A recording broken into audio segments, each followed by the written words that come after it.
China has identified the cause of the mysterious new virus. Coronavirus. Récemment, à Wuhan, il y a eu plusieurs cas d'un nouveau coronavirus. Il faut attacher une grande importance à ce virus, le prendre très au sérieux. Les premières alertes en Chine. I want to be clear again. The most important thing which is expected as a declaration from WHO is the global emergency declaration on January 30.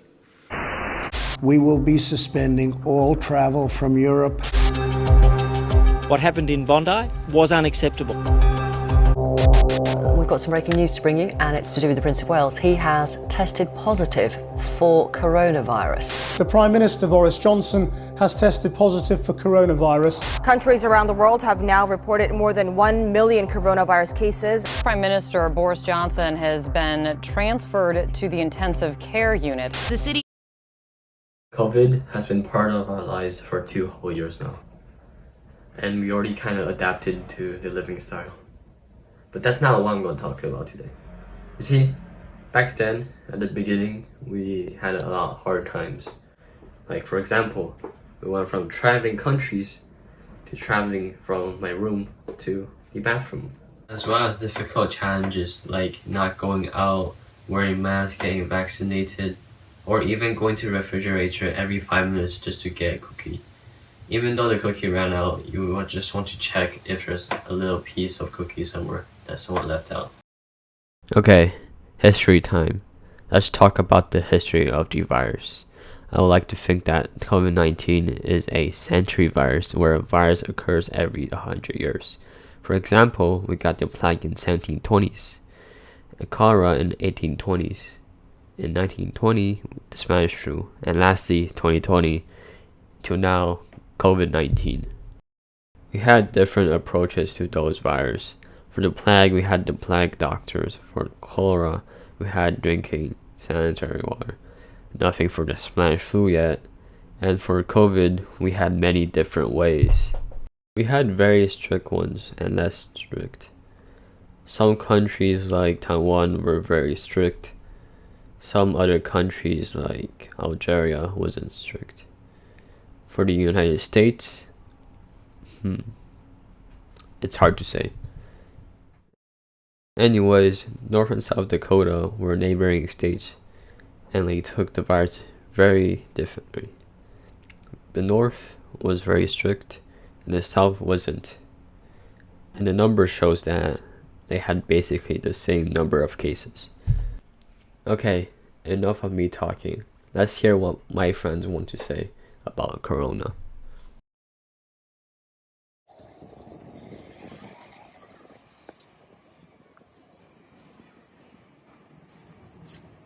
My name is Eddie Bena, I'm 15 years old, I'm half British and half French, and I go to Taipei European School. Well, since we always have to wear our masks, and we can't go outside that much, I wasn't able to see my family in England this holiday, and I don't like the fact that I can't travel, because I like traveling. But the good thing is, since I stayed in Taiwan, I have all of my friends, and I saw my friends more this holiday.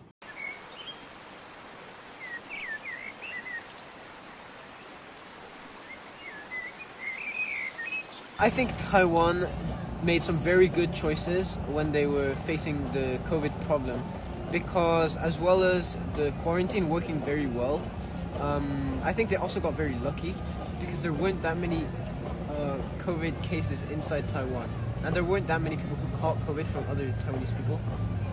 And even though we're very close to China, which is where the COVID virus started, and there's a lot of cases in China, we didn't get that many cases in Taiwan, which is very good.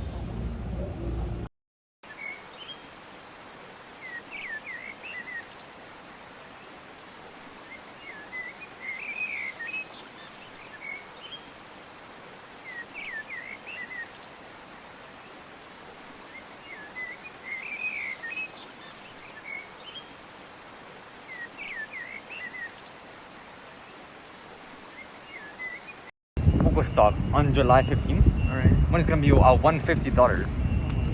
And then it's gonna go up. bing bing bang, I'm gonna be fucking rich, dude. Trust me. Hi, my name is Victor David. I'm 15 and I'm a student of the Taipei European School. I am half French and half Korean. And yeah. Okay, so how did COVID affect you and your family?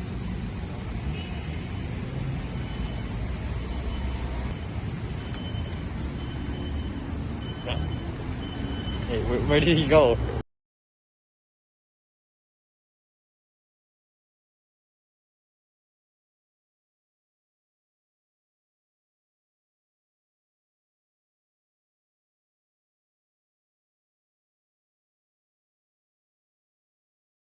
So COVID for me was pretty bad because although Taiwan at first was like the best country in the world during the outbreak, until all the foreigners came, we had like 2 lockdowns, and e-learning was really hard because although it was easier, it really restricted our learning. So after the lockdown, any exams were just like really bad, for me at least. And family members outside of Taiwan, I haven't seen them in like years because you can't travel during COVID. And also a few of my other family members, like my dad, they got COVID, which was obviously really scary because you don't know if they're gonna be okay or not, and you can't ever go see them.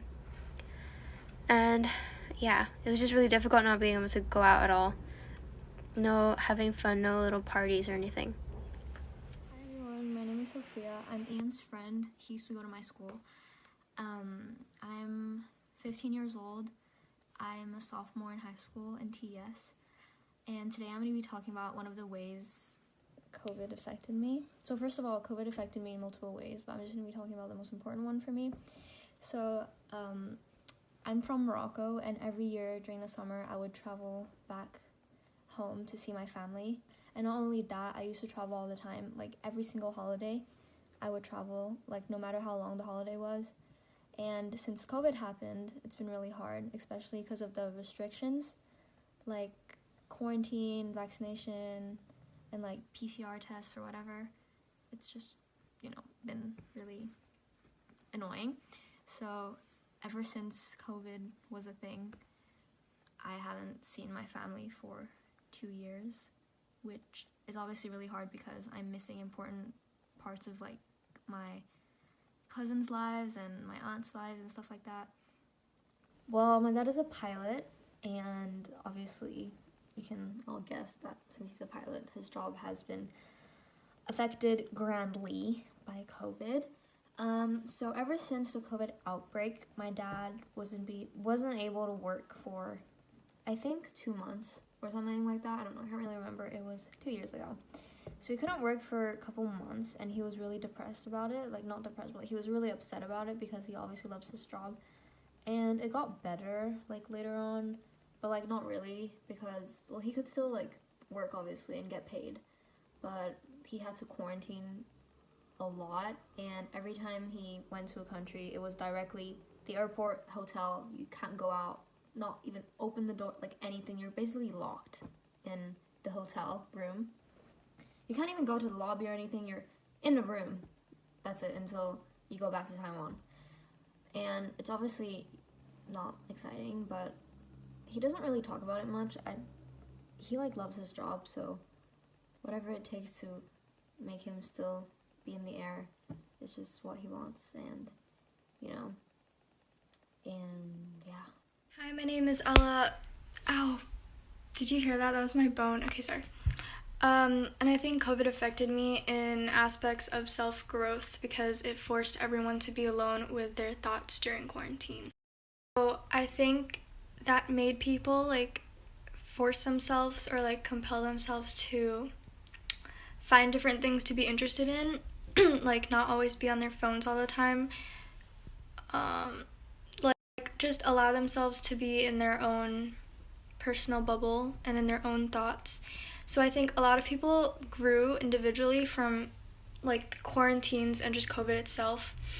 I think it also like made people work together as a whole, especially in Taiwan, because everyone wore masks right away when the government like restricted several events and stuff like that. Hi everyone, my name is Karina and I'm a sophomore at TAS. So regarding the question of how COVID has affected my life, I'd say that in general, to a large extent, it has not affected my life.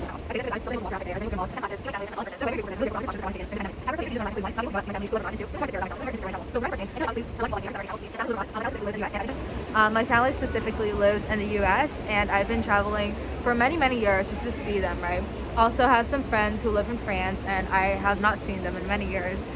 Because of COVID, obviously there's quarantine issues, there's safety concerns, and I haven't really been able to visit them much.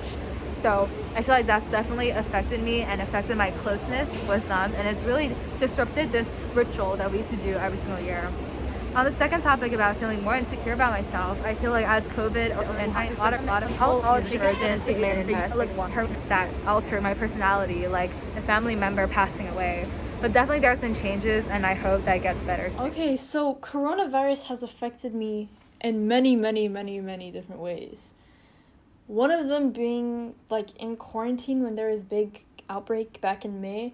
It made me realize a lot of things about like life in general.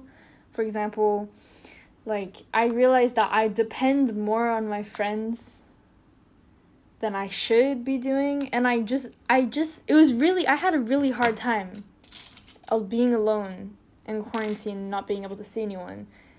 And it affected me also because like it can stop you from doing a lot of things you want to be doing.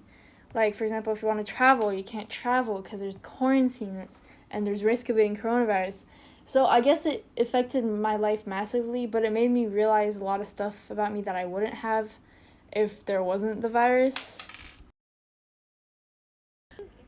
新冠肺炎影响了人们生活很多层面，从食衣住行来看，就可以看到这样的疫情给我们带来多少了变化。像是我们日常都要得戴口罩，以及扫政府规定的10连制才能进出各个公共场合，还有加上前阵子实施的网上上课，改变了教育和学习的习惯，以及平常有旅游习惯的人不能像以前一样能那么频繁的出国，得回国接受隔离的。It has affected me personally in many different ways, and one being that I'm always home because everywhere I go we have to scan the QR codes or like wear masks. But the worst is that I don't want to get affected as well, so I just stay home. And being at home for a really long period of time doesn't really motivate anyone to do anything, so all I do is binge watch Netflix and eat. And it's bad because I don't want to get fat. When COVID hits, parts of my life have changed. I started wearing masks and I go outside less often. And because I play soccer, I started wearing masks in training, and my games have been cancelled or postponed. And it really sucks and it feels bad.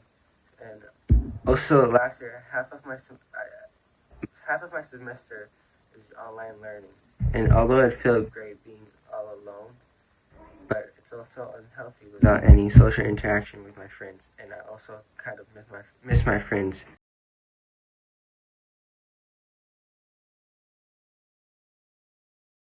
Je m'appelle Boris Jigende et je viens du Burkina Faso. Je vais vous faire part de l'effet du Covid-19 sur mon pays. D'abord, il y a eu la fermeture des écoles. Certains élèves sont passés en classe supérieure sans même avoir fini leur année scolaire. Mais bon, moi personnellement, dans mon école, Nkouaga International School, on a continué en faisant des cours en ligne. Ensuite, il y a eu le couvre-feu. Le couvre-feu est venu bouleverser le train de vie de certaines personnes, notamment ceux qui travaillaient la nuit. Aussi, les gens ne prenaient pas la maladie au début au sérieux, car ils croyaient en un complot établi par les étrangers pour leur nuire. Donc, ils ne respectaient pas les mesures barrières. Enfin, il y a eu la fermeture des frontières, ce qui a empêché certaines activités comme le commerce et le transport. Merci pour votre attention.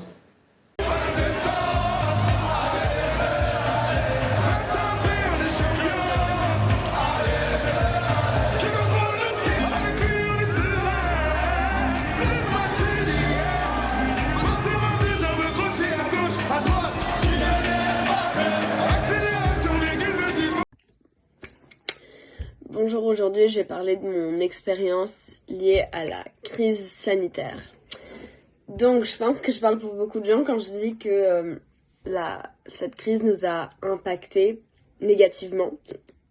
À cause des restrictions, ça a été vraiment difficile de pas retourner dans son pays d'origine. De plus, avec des membres de la famille qui prennent de l'âge, c'est vrai que ne pas les voir pendant 2 voire 3 années consécutives, c'est vraiment difficile pour beaucoup de gens.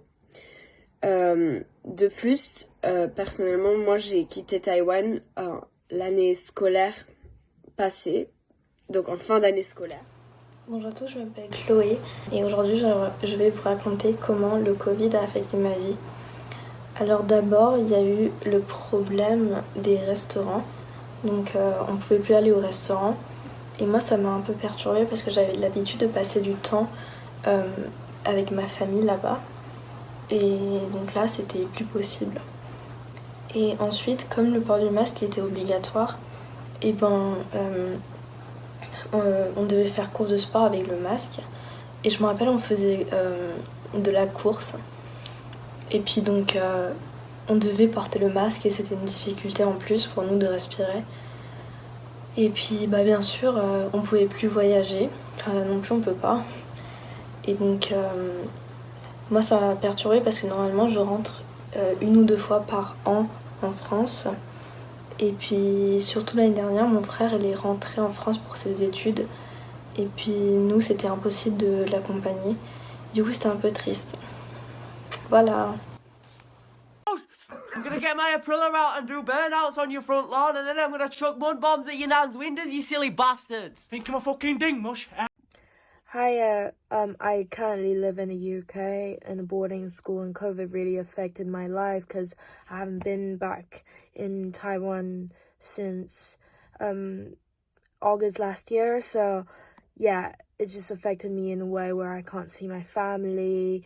They're already far away from me and everything is just maintained online, which gets really, really hard sometimes. I think regardless of the question how COVID affected my life the most, I think for me it was just not being able to see my parents because obviously living abroad at a boarding school, it's just quite difficult and challenging because of COVID. Or the restrictions, you can't just see your parents. And I think for these two, I think they've got different views on how COVID affected their lives. Henry. I think I'm somewhere in the middle. My dad lives away for a decent amount of the year, so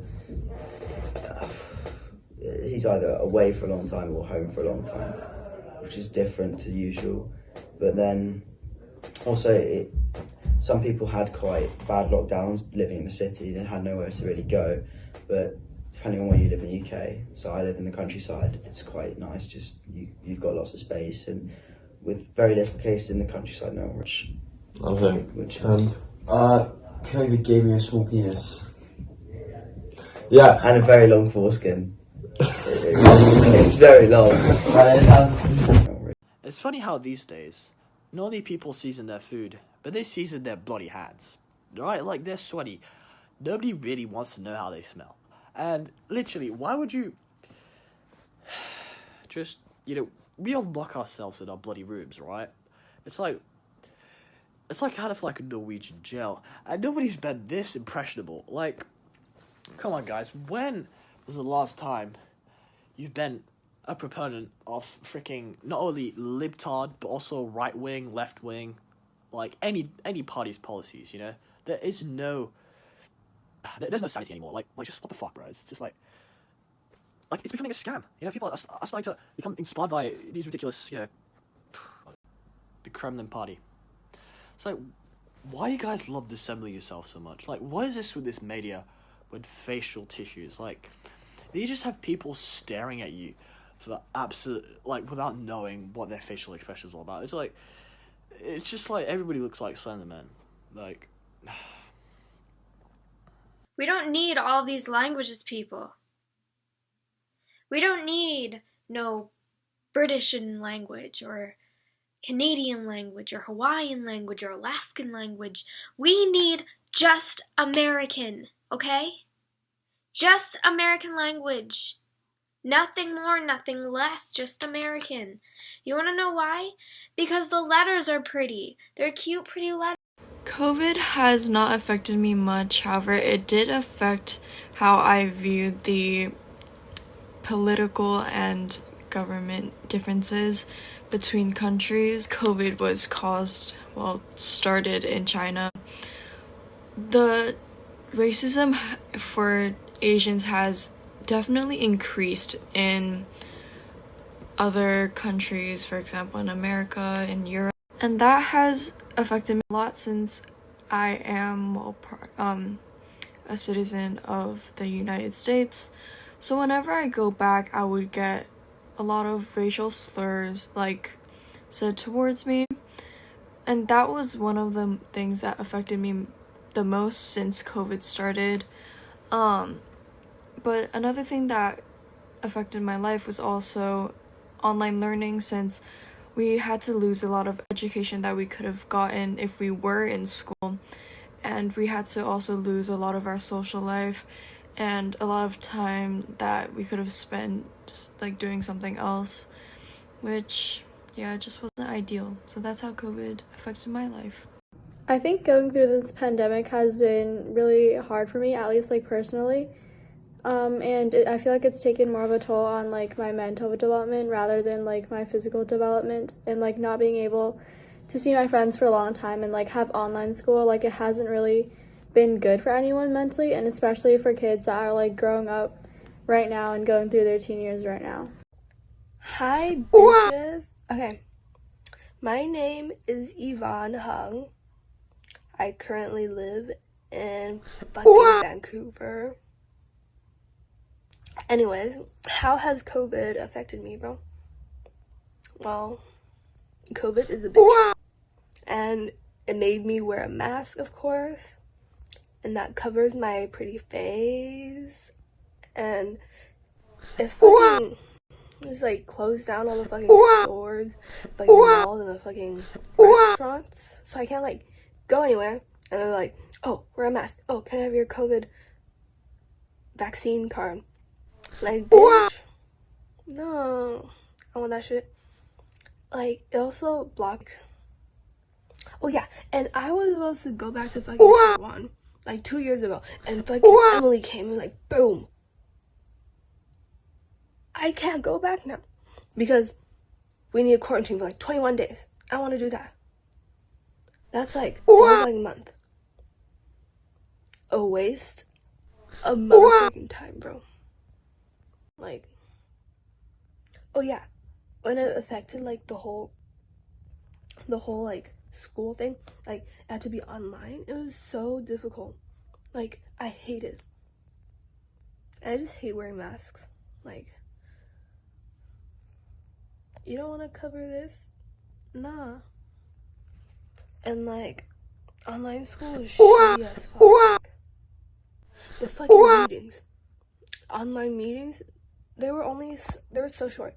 They'd be 5 minutes, and then so I had to wake up at fucking just for a 5-minute meeting, and I can go back to sleep after that.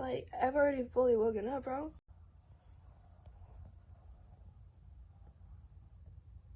Where's the camera? That's the camera. That's the camera. So I should look there? What the fuck, bro? I've been looking at myself the whole time. Ooh.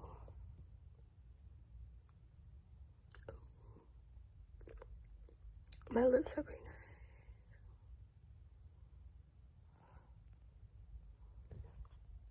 I am Taiwanese, yeah. I'm single too. If you're looking for a girlfriend,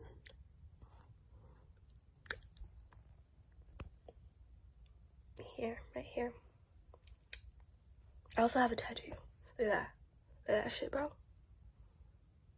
I did that.